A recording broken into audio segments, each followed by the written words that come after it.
When I was in year 12, I viewed it as a sort of necessary like sacrifice to set up my future. It was something that was going to be a lot of work, not a lot of happy moments. It's just going to be like grinding it out until I get the score I want, and then I can enjoy life after that.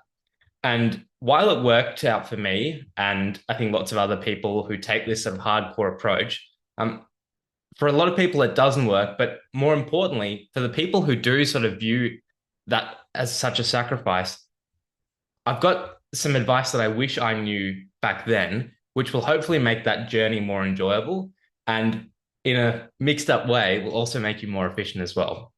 Because yes, you can grind for a year and get the score you want.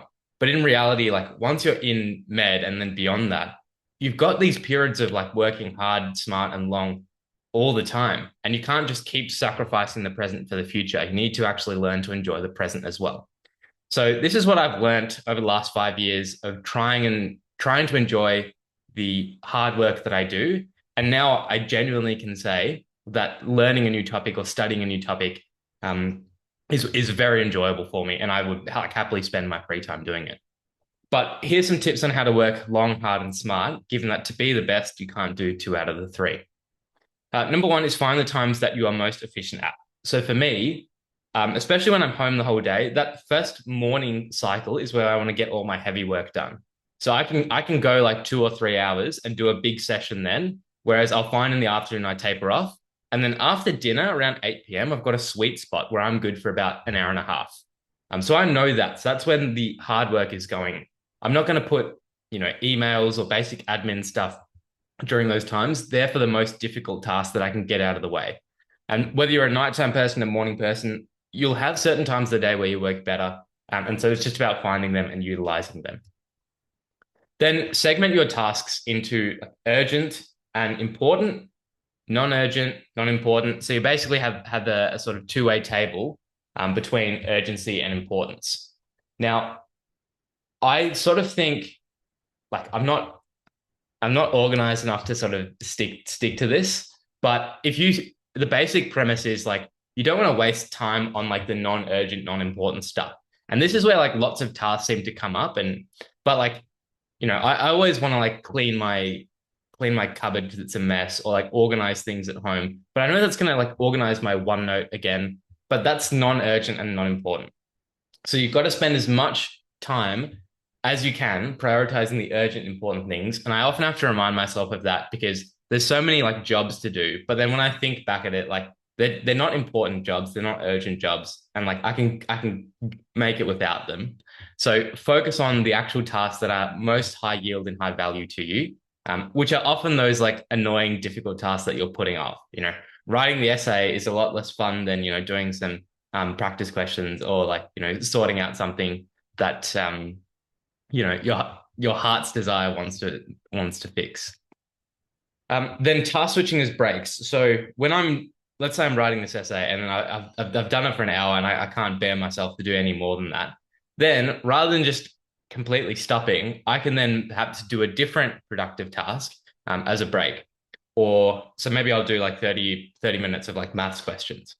A different side to that is there are certain things that you have to do in each day. So, for me, I'm going to eat my like 3 meals. If it's Saturday, I might have to vacuum the house. I might have to like walk the dog.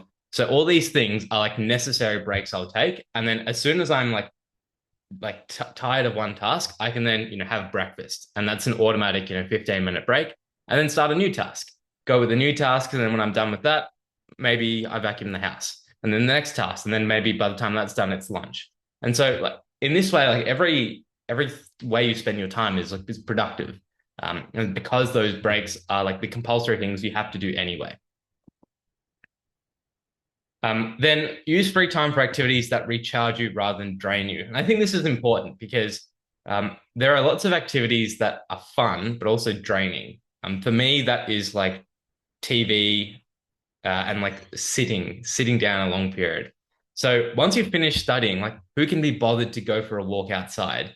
Like you don't have the motivation for that, but that's the recharging activity. Once I finish studying, I just want to, scroll or watch some sports highlights, but that's the draining one.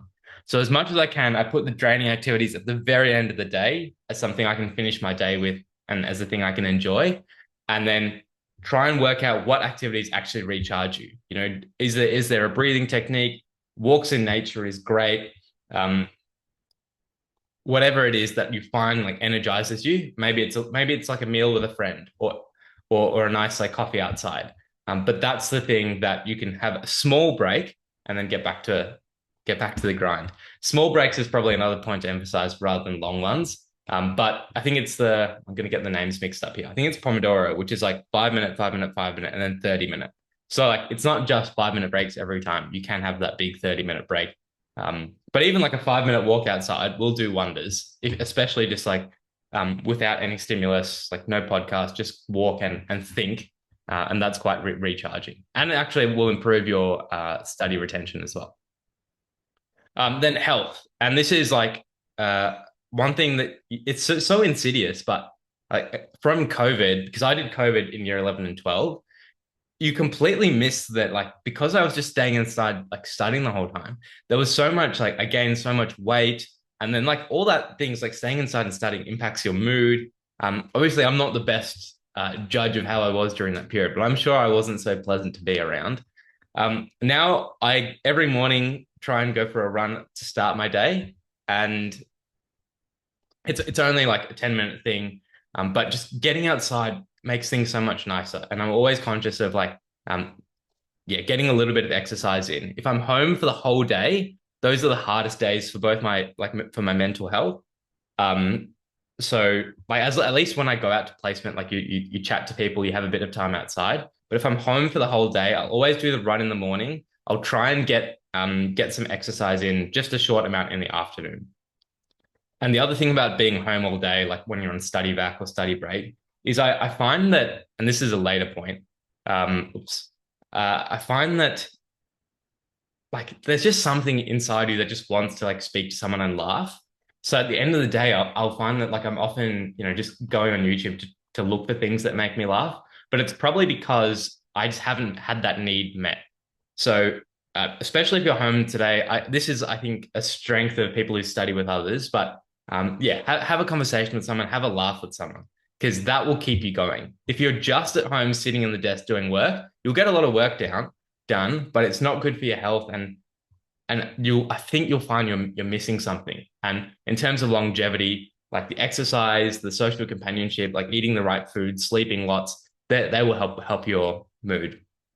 I haven't written anything about sleep here, but I think this is like something everyone knows, but then people like just choose to neglect. But sleep is probably better for your studying than actually like more studying.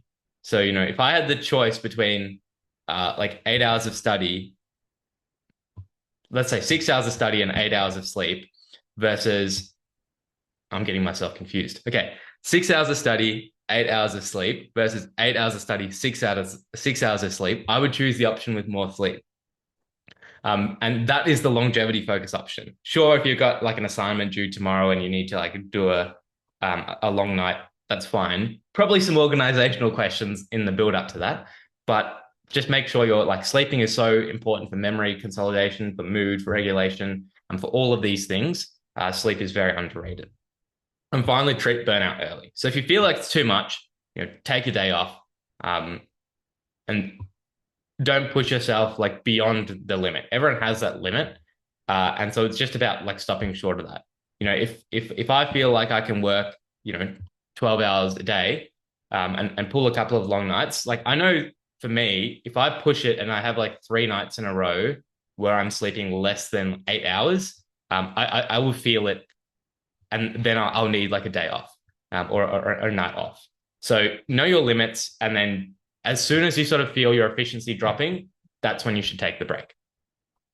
Let me know if you've got questions about this area, or if you found this video helpful. It's a bit of a different style to some of my other ones, but I'm trusting that this advice will be helpful for that year 11, year 12 student who's sort of going into and starting all this journey.